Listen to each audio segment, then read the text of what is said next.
Hello there and welcome back to another Wuthering Waves Ranged Only episode, the series where I can only use ranged characters. Now, you might be seeing one major thing.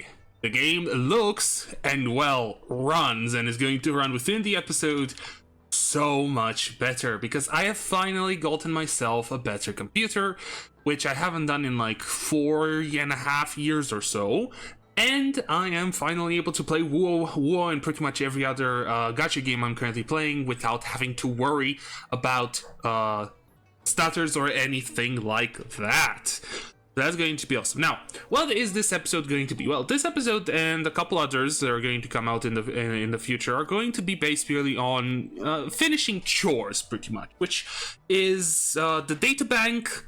Unlocking the whole map, so all the waypoints and all the statues of the seven. I don't remember, what are they actually called? What are they called? Resonance Nexus, right? And last but not least, collecting all of the Sonus caskets and the chimes on Mount Firmament. So those are going to be done in pretty much a specific sort of template. There's going to be an intro to it where I talk a bit about the system that includes them, a montage of me getting those said things, and then at the end an outro which I continue talking about said system a bit, maybe something else about it, and of course having the outro like liking and subscribing and everything like that. So yeah, that's about what's going to happen in this episode. The next one is going to be done on the Elusive Realms because 1.4 just came out and there is a new Elusive Realms update, but there's going to be a bit of a quote-unquote cheat when it comes to it. Because in order to get to the depths of Elusive Realms, you do have to do the very first quest of Somnium Labyrinth, so that's going to be very annoying. We'll see in the episode exactly. So, what is this first video about in this series of three? Well, it's about getting the data bank to max level, which I've already done. This is post-grind. And I also wanted to talk a bit about the general ecosystem, which, weirdly enough, I both like and dislike at the same time, with the main reason why I like it being pretty much the fact that you can farm them at any point in the game. You can just go to, I don't know, this spot, you find a bunch of enemies in like Long's gay suburbs, you find a bunch of enemies, you can defeat them, if they're Tacit Discords, of course. Humanoid enemies don't have echoes. If they're Tacit Discord, you can defeat them, and there's a chance for an echo to drop.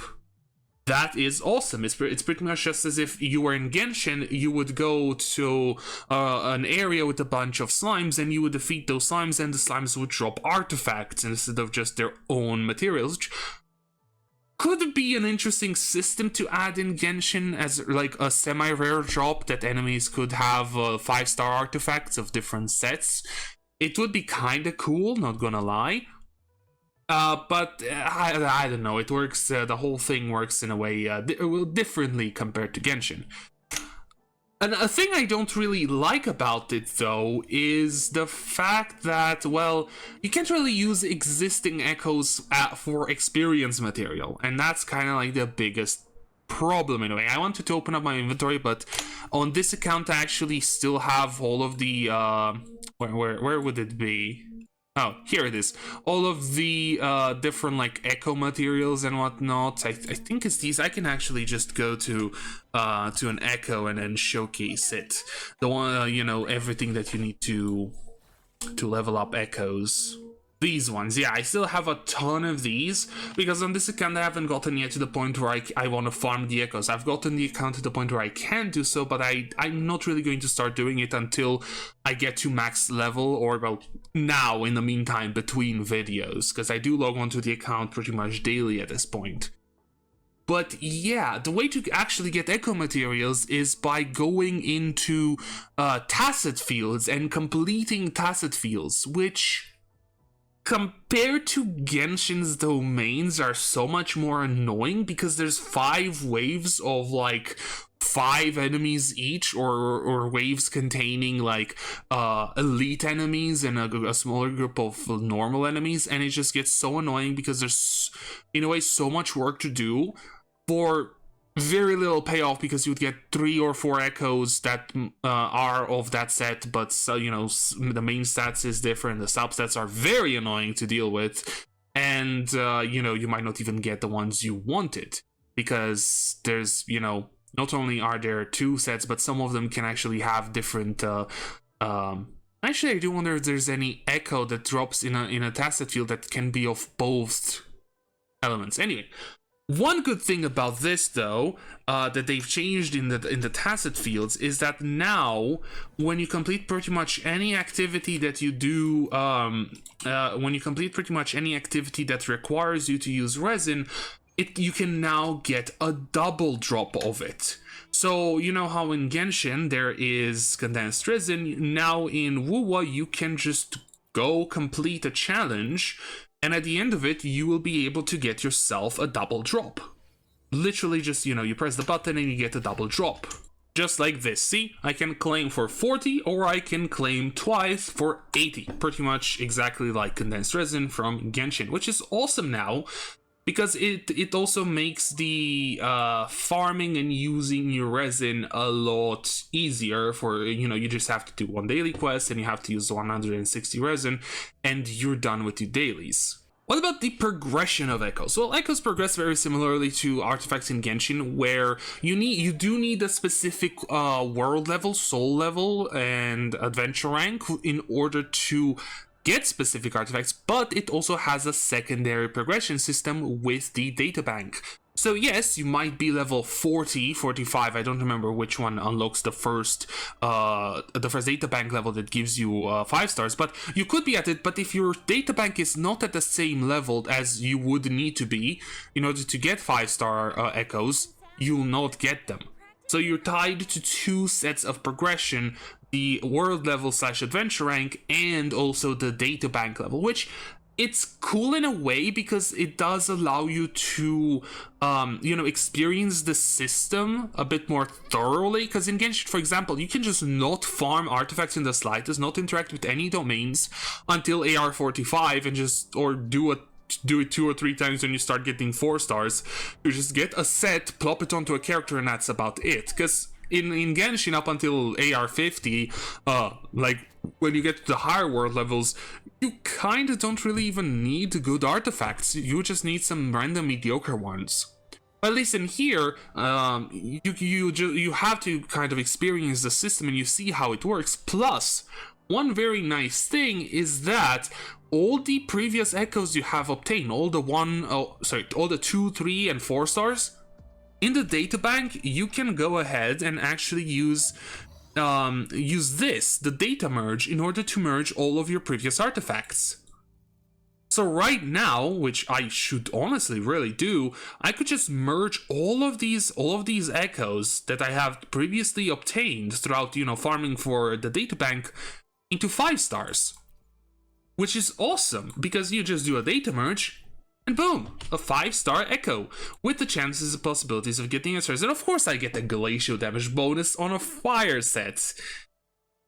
I still find this to be maybe possibly one of the most annoying parts of the ecosystem, and I really like how this came up, because I would have forgotten otherwise. The fact that you can get glacial damage bonus on this, on the Molten Rift set, which gives you fusion damage. Why? There's no off-piece in Wuthering Waves. The Wuthering Waves echo sets go from 2 to 5. So I will never be able to use this one unless we get a main stat reroll or a set reroll in the future. I will never be able to use this set on anyone unless I purely care about stats, and that's about it. But generally speaking, I would lose 30%. Oh, this is perfect for Chisha. What? I never read the full set. Anyway, I would be losing either 40% fusion damage bonus if I use this I would be using I would be losing the glacial bonus set, which would be, I don't know, 30-40% glacial damage if I would be to use this for a main stat on a glacial unit, or I would be losing 30% fusion damage from here by using this for a Molten Rift character. So that is a big issue, and it's a lot more annoying than in Genshin, where in Genshin, for example, you might get a Dendro artifact, like Deepwood Memories, which you would want to use on a Dendro character, with pyro damage bonus, but in Genshin you can use that goblet, if it has good stats and everything, as an off piece, because the sets in Genshin are 2 and 4 pieces while having 5 slots. So yeah, but again, not every system has to be perfect, and not every system is perfect, because again, Genshin's artifact system has its own issues in my opinion, and as I've said earlier, even if you cannot use previous echoes as to feed future echoes, you can still take, for example, an older echo and use that to upgrade something, but I don't think I have an echo. Like, let's say I feed this echo one of those things, right?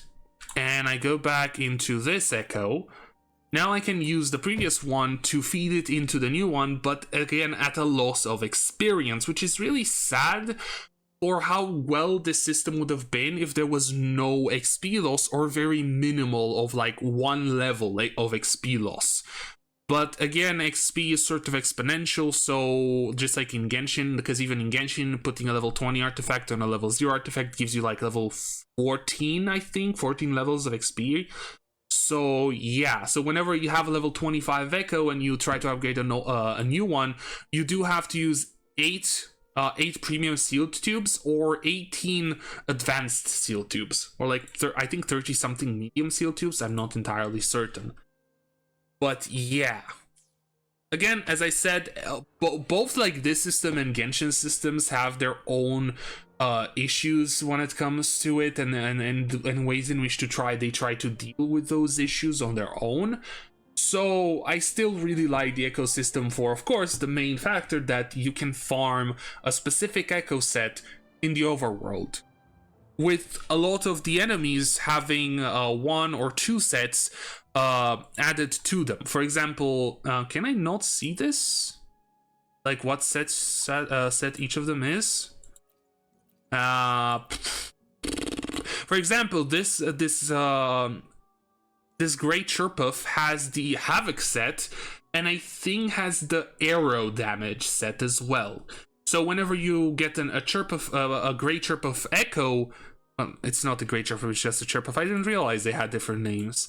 Anyway, whenever you get a Chirpuff Echo, you have a chance for that Echo to be either of one set or the other, which kind of goes in a bit in like an issue, because hey, you get 3 attack percent Chirpuffs, but they're all of the Arrow set, which is something that happened on my main account, which is really, really fun, right? Anyway, but yeah.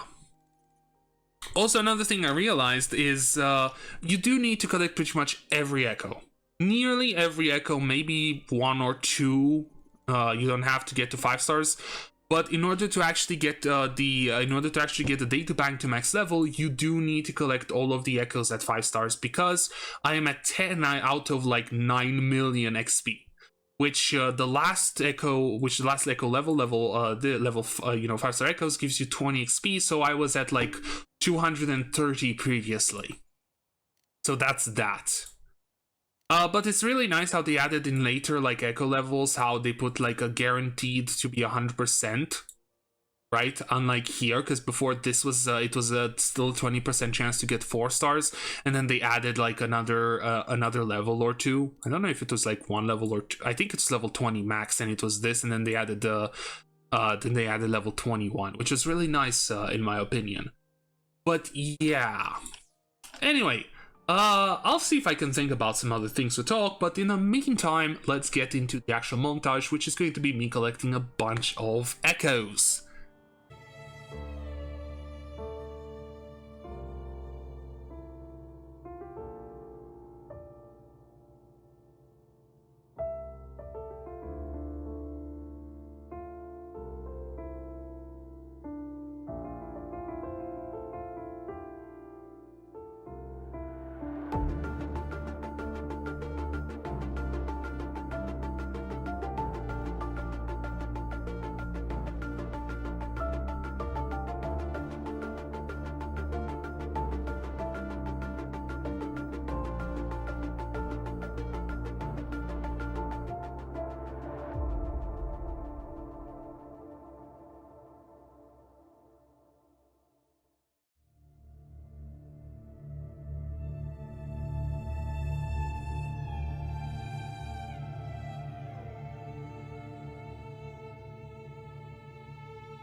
And now, post-montage, I have obtained level 21. Yes, I know, I had level 21 even before the montage, but again, I started recording all of this afterwards. So yeah, before that, I actually randomly managed to make it up to level 11 by just collecting random echoes and everything. I always tried to, I knew I would want to make a video about the echo system and, you know, echo collection to level 21 because it's part of the account progression, and I really wanted to do that as a video. So I kind of tried to not get as many echoes as I possibly could. Oh wow, 20% chance for enhanced drop rates and 100% 2 stars. Man. Oh yeah, because the first couple like increase your cost limit, huh? Anyway, and now it's time to collect the rewards, which is actually not that many asteroid, but all of this like all of these will be made into premium tuners, and the experience is always very useful. Plus, I do get a bunch of premium tuners over here, which I will be needing when I'll start going for echoes properly to try to fully build my characters. Because right now my characters, at least Alto and Shisha, are fully leveled up and have their abilities leveled up to the current max, which is level 80 with like I think level 8 skills. And I'm currently waiting on and farming for Mortefi, because it's hilarious how before the first new pistol character is going to come out, I'm actually going to have the previous 3 maxed out at level like 90 with like maxed out skills. The only good thing about this is that there's very few characters I need to actually build, so that's actually nice. So now with the echo levels maxed and max data bank, what can you do, or slash what can I do? Well, 5-star echoes. This is where pretty much once you get 50% to 80% chance for the echo to be of 5-star, that's where your actual grind starts and where you need to start paying attention to echoes and their stats, because you can finally start getting 5-star echoes, and you can finally start getting lots of substats for your characters alongside increased main stats as you can go on higher levels. I don't have a 5-star 4-cost echo upgraded, but I think it's like 34 crit damage that you can have because of the extra 5 levels. So you have more crit damage, you have more attack, and you have 1 extra line when it comes to the substats. So you have more chances of getting crit rate, crit damage, attack percent, and whatever else the character needs. For example, this one's pretty decent. Kind of a low roll when it comes to crit rate and crit damage, but it does have attack. And it has the 2 stats that you need, and it's an attack percent main stat. This one doesn't have crit damage, but does have crit rate, but very low roll. This one's similar to the other one. Oh god, I have such bad ones. Oh man. Because I've recently started going for a lot of echoes on my main account, a lot of 1-cost echoes specifically, because I am looking to finish building my Camellia, because I did pull for Camellia and her weapon, as she was a character I was quite interested in ever since I initially saw her. But the problem is, you know, upgrading echoes and getting materials to upgrade echoes. Because it's so much easier to farm the echoes themselves, but it's so much harder to get them leveled up, as you do need to use resin on tacit fields in order to get level up material. Either that, or to use whatever you have stockpiled up from beforehand. So yeah, in a way, for the account right now, it's where the big major step up when it comes to the character stats is going to be, because I'll finally be able to get a lot more crit damage or crit rate and a lot more substats for the different echoes. I also do want to know what you guys think about the echo system. To me, it feels sort of like a step up from Genshin's artifact system, because it allows you to have a near infinite grind. It's finite because, you know, the amount of mobs on the map is limited, but if you really want to grind every single mob on the map, which you could do other than humanoids, that's a possibility. You can do that. There's so many different Tacit Discord type enemies that, Jesus, it would take you more than 24 hours to get them all, I believe, if you're like doing the most efficient route possible ever. So it with a near infinite grind, it's cool, but as I said, it has the unfortunate reality of not being able to use previous echoes unless they're already pre-invested with the materials that you can only get from the tacit field. So no matter what, you're still sort of tied to the domain where they come from, unless you get very lucky and you get the perfect substats on the echo the very first time you upgrade it, and you don't need to farm another one. Because if you have to farm another one, you have to invest another 8, 18, or 36, 37 XP materials, depending on which one you use, in order to see that. Plus, of course, the tuners, which those also are gained from tacit fields and are sort of limited in a way because you get like 20 or 30 per tacit field that you do, and you need 50 to fully tune a character. Substats is pretty much very similar to Genshin, it's just that here you just have to, worry about what substat you get and what role it is when you initially get it, because there's no substat roles. Once you get those 5 substats, those are the ones that are going to be there and set in stone. Maybe you will get a way to upgrade them or re-roll them in the future. I wouldn't put it past Kuro Games, seeing with how much quality of life things they have been adding throughout the past 5 versions actually, because 1.0 exists and it starts at 0. So I am curious to see if that's going to be a thing at some point. As I said, I wouldn't be too surprised. So yeah, that's about it from me. If you did enjoy watching this video, why not leave a like, comment, or even subscribe. I want to thank you guys for watching, and I hope to see you all in the next one.